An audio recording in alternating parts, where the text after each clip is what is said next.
Welcome back sa aking channel. Rufa May Quinto nabigla sa pagpanaw ng kanyang ex-husband na si Trevor Magallanes, kahit siya ay hindi makapaniwala sa nangyari. Panuurin at pakinggan ang buong detalye.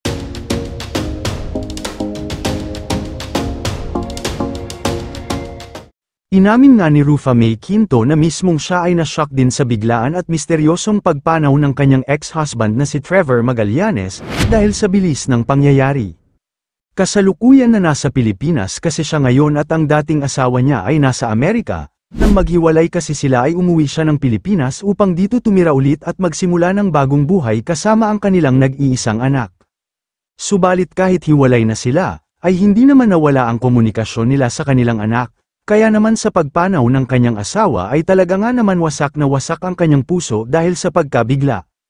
Kaya naman, nakaramdam siya ng matinding kalungkutan sa mga nangyari, at hiniling niya sa lahat na sana, hayaan muna sila ng kanyang anak na si Athena na makapagluksa. Aniya pa, kahit silang immediate family, hindi pa tukoy ang dahilan ng pagkamatay ni Trevor. Inilahad niya rin na humahanap pa raw sila ng factual information hinggil sa nangyari sa kanyang mister. Hiniling din niyang sana raw ay mahinto ang pagpapakalat ng fake news at espekulasyon patungkol sa pagkamatay ng mister.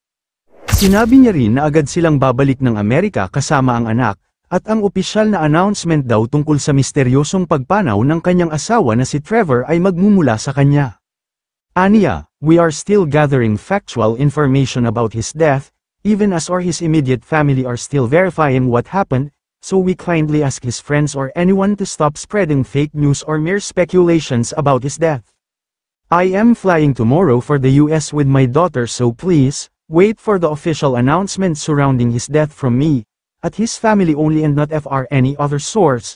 Thank you very much and please give us respect at pray for us in this time of trial. Samantala, sa bandang dulo ng kanyang post, sinabi niyang mahal niya si Trevor, ito'y kahit hiwalay na silang dalawa. Matatandaan na inamin niya rin ito nang makapanayam siya noon. Kayo mga ka-showbiz, anong masasabi niyo sa ating showbiz topic ngayon? Kung may opinion kayo ay magkomento lang kayo sa aking comment section. At syempre kung bago pa lang kayo sa aking channel ay mag-subscribe na kayo para lagi kayong updated sa mga showbiz trends na ina-upload ko. Maraming salamat po.